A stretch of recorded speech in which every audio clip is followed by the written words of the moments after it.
is Democratic State Senator Dave Mintz. Senator, welcome to The Issue Is. Thanks so much for having me, Alex. Good to see you. We wanted this to be a debate between the two of you. Yeah. You said yes. Baugh initially was thinking about it and then said no, which is too bad. Yeah, it's unfortunate he chose not to be here today, but I think given the campaign he's running, a campaign that's really built on a lot of deceptions about his own record and statements as well as about my record, I understand why he doesn't want to be here face-to-face with me. All right. Well, let's talk about this race, which we're sort of framing as the potential deciding race. So what is the biggest difference, in your view, between a Democratic House and a Republican House?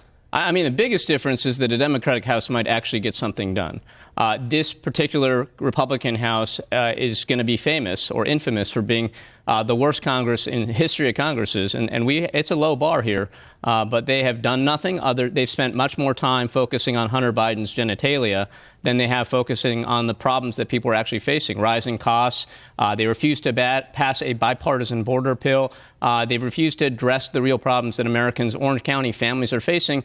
We also know that if they had control of the Senate and presidency, they would push an extreme agenda that was outlined in Project 2025, including a total ban on abortion starting at conception, a lot of extreme aspects of that agenda. Well, we don't know that they would pass that agenda in Project 2025. Donald Trump says that he doesn't agree with much of that, and many of the people running are not. But to your point, though, you're going to get something done. What's the number one thing you get done in a Democratic Congress? Well, for me, I want to set expectations real. Like my role as one of 435 is to elect Hakeem Jeffries, and I think it's to keep going forward on addressing the border crisis, to try to pass more inflation reduction economic policies that work for working families, to try to shore up abortion rights, to try to deal with some of the major challenges we're facing in this country right now, including around gun safety and the climate crisis that is causing ripples around the country right now. All right, let's go through some of those. Let's start with the issue of abortion. Are there any restrictions on abortion that you would support?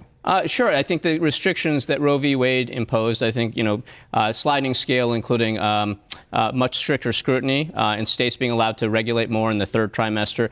These all make a lot of sense to me. And I think what I'd like to see happen is us restore to the default status quo we had under Roe v. Wade. I think the codification of Roe v. Wade is something I would certainly support should I be elected to Congress. Okay. On the issue of the border, we had this bipartisan bill that would have made major changes at the border. Would you have voted for that? Oh, absolutely. And it was a shame that Republicans held that up because it was a bipartisan bill. The Border Patrol agents themselves pushed forward. It would have added hundreds or thousands of new border agents, provided billions for technology to stop human trafficking, fentanyl trafficking. We have a crisis at our border right now, and we ought to be doing everything we can to stop it. Republicans say that the president can do a lot of this on his or her own. They point to the fact that Trump did a bunch of executive orders on this. Biden took a lot of that away, and then Biden put some of them back this year. And we've seen a drop-off in border crossing since he did that. Do you think that President Biden waited too long? So, look, I don't want to comment on what President Biden was doing because he's privy to a lot of information I'm not privy to. I will just say that under Donald Trump, we saw a huge increase in border crossings. We saw a huge increase in fentanyl in this country. So to claim that Donald Trump solved the border crisis, this border crisis has been growing my entire lifetime. It's happened. The flow of illegal immigration into this country, the flow of drugs into this country, it's been happening my whole life. I've watched it happen under Democrats and Republicans, Reagan, Clinton, and onwards. So we've got to solve the problem right now, and pointing fingers is not the way to do it. Executive orders clearly are not enough, or Donald Trump would have solved the problem. We're still waiting for that border wall many years later. But Democrats had full control of Washington at the beginning of the Biden administration, and they didn't pass it. They didn't pass immigration reform when they had even more control during the Obama administration. Don't Democrats bear a lot of the responsibility, too? Sure. I mean, we have a responsibility to fix problems. And to point fingers, I think, is counterproductive. I will just point out, though, that this particular House of Representatives is going to go down in history as being one of the least productive, maybe the most least productive Congress in history. So we have to start trying to make progress. I think the bipartisan border bill would have been a good start. Does it solve all our problems? No. And frankly, part of the problem is that we have a lot of guns flowing down to Mexico and South America right now that are fueling the violence, the gang violence that is driving people to come to this country right now. Scott Baugh says his number one priority is fixing fentanyl crisis. He blames a lot of that on what's happening at the border. What's your understanding on that issue. I'm sorry. In terms of fentanyl, what would you do to fix that crisis if you're elected? Yeah, and so I have a record in the state Senate of actually trying to act on this. I voted for every bill to criminalize the trafficking of fentanyl. We have to start going after the suppliers. Of course, we have to tighten up our border. And just wishing problems away doesn't solve them. Obviously, we have to take action. And one of the things that we have as legislators, and I will just compare my legislative record to Scott Baugh's legislative record, I have passed 31 bills and counting right now. There's about 5 or 6 more on the governor's desk I hope he will sign to try to address the problems that families are facing. And should I be elected to Congress, I will continue to vote for productive solutions to these problems. Scott Baugh is famous as someone who is a do-nothing politician who is in it to enrich himself. As you know, he was indicted for 22 counts of campaign finance fraud and bribery and related charges when he was an elected official. So to think that he's going to do something to help solve problems, I think, belies his past history. He would say that those were later dismissed and that there was a whole but that process. Would be false. He actually pled guilty. What happened is that they were thrown out on a technicality, reshifted to the FCCP, and he pled guilty to 9 violations of the California Elections Code. He paid a $50,000 fine for violating the law. There's no question he broke the law. The question is whether he should have been guilty of 4 felony counts. And I think the district attorney and many people watching believe he did violate felony statutes at that time. Let's talk about the issue of guns. You have been one of the legislators who has been most successful in passing restrictions, one of which was just upheld by the courts this week. As a legislator in Congress, do you see that something that you would focus on? What sort of federal gun rules do you want to see? Absolutely. We have a gun crisis in this country, a gun violence epidemic. And it's sad when we see the statistics that now the #1 killer of children in the United States of America, it's not drugs, it's not traffic accidents, it's not swimming accidents, it is guns. Gun violence is a scourge in this country. It is preventable.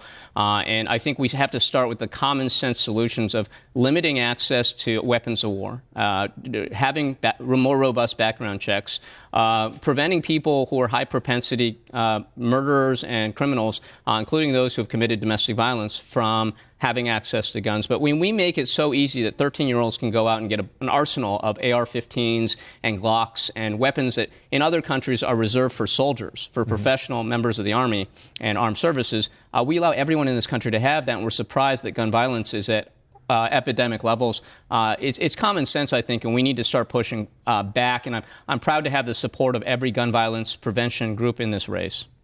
Scott Baugh says that you're soft on crime. He points to the fact that you supported an end of cash bail, suppressing records for those who are convicted of felonies. He says that you've contributed to some of these problems that we've seen. He blames Prop 47 for part of it in terms of the retail theft. What do you say to the allegation that you're soft on crime? It's a ridiculous talking point that if you look around the country, look around California, every Republican running against a Democrat is running on the same issue. We're all soft on crime. In this case, it just doesn't fly. That dog won't hunt. I'm someone who spent my career upholding the rule of law. My very first job was law enforcement. It was prosecuting Wall Street. At a time when Scott Baugh was breaking the law, I was going after lawbreakers. I've taught the rule of law at UC Irvine before becoming a state senator. I'm someone who's going to continue upholding the rule of law. And I will just say that this is a ridiculous talking point. I was the first Democratic legislator, as I think you reported, to break with the governor and Democrats on retail theft. I supported the district attorney's measure to try to reform the retail theft initiative that was passed 10 years ago. That is going to be on the ballot. I have been very strongly in support of police and the rule of law. And I will just note that Scott Baugh has refused to condemn the events of January 6th, in which 4 Capitol police officers died. I'm wearing this pin because I want to stand in solidarity with police officers. I'm proud to be the only candidate in this race endorsed by law enforcement organizations. And there's a reason for that, because only one of us has stood with police. Only one of us has stood with law enforcement in this race, and that is not Scott Baugh. You've been endorsed by Katie Porter. You've known Katie Porter since your law school days. You ran against Katie Porter for Congress once. She's obviously been the legislator now for a while for the district. Is there anything policy-wise that you would do differently than Katie Porter? Yeah, I like to say that Katie Porter taught with a whiteboard. I taught with PowerPoint when we were colleagues at UC Irvine. True story. There's literally her whiteboard right there. There we go. Yeah. I don't have a PowerPoint. It's not quite as sexy, not as telegenic, but I think there's a lot of differences. I think I will just note that, of course, I do have law enforcement's backing, and that is something that Katie, for whatever reason, did not have in her race. I haven't gone back and looked at all of her votes, but I suspect there will be some differences.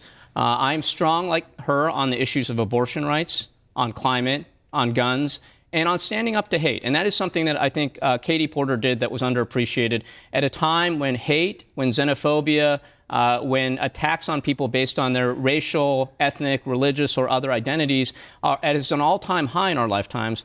We need elected officials who are going to stand up and condemn that hate. And that is something that I've been known to do as well in the state Senate. That is something we have to do at a time when, unfortunately, right now, people like Donald Trump and Scott Baugh are demonizing diversity, demonizing immigrants, touting xenophobia and hate. We have to stand up and fight back and reclaim the values of America, because America is better than Donald Trump. It is better than Scott Baugh. It is better than hate. You're out in the district talking to people every single day. It's quite a process running for Congress. It's grueling. I don't know how you guys do it, and I don't know how you raise that much money, but that's a whole other thing. But what is maybe the biggest lesson you've learned from somebody in your district, maybe surprise or something that you've taken away that's changed your worldview through this process of running? I think so. I came into office in the state Senate right at the beginning of COVID. And you remember those times. They were tough on all of us. And I remember someone coming up to me maybe about 2 years after all that went down and just came up to me. I was actually shopping at my local grocery store, and they came up to me and said, "You saved our family." And I was like, "Oh, that's unusual. Like, what do you mean?" Apparently my staff, my district staff, had helped her get her unemployment benefits. And that had allowed them to make their mortgage payment, had allowed them to stay in their homes, had allowed them to feed themselves.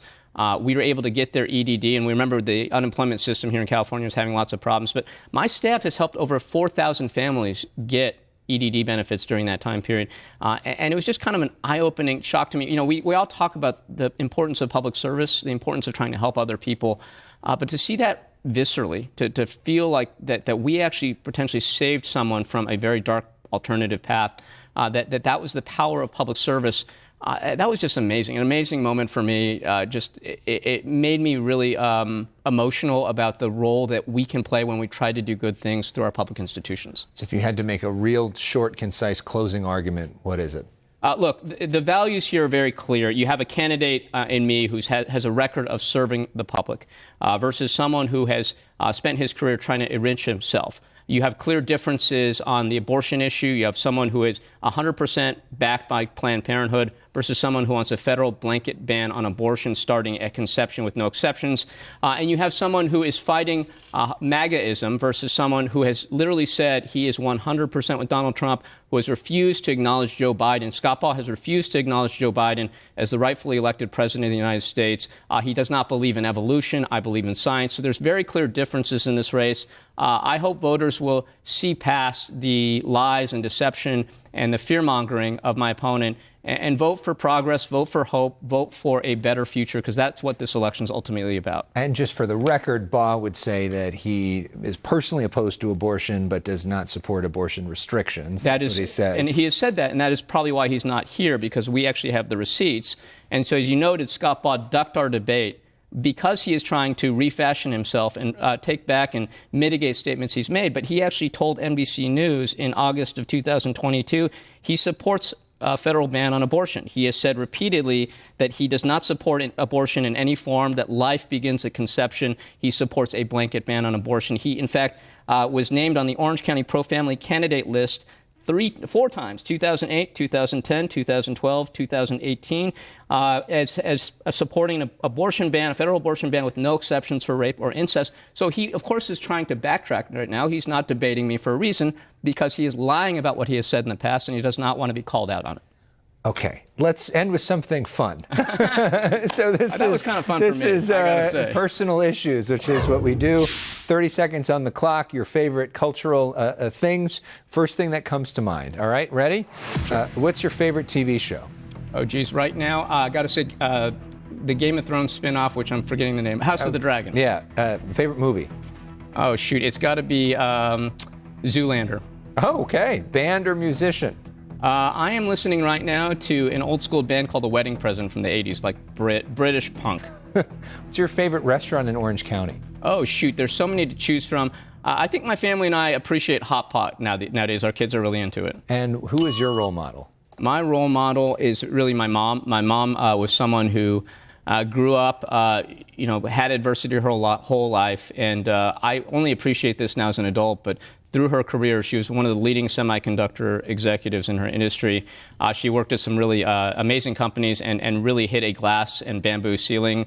She must have faced a lot of discrimination because she was typically the only woman, the only minority in the room at that time in the 80s and 90s. And yet she never complained about it to us. Like, we heard about it a little bit offhand, but she was always home at 6 p.m. to make us dinner. That was a different time, of course.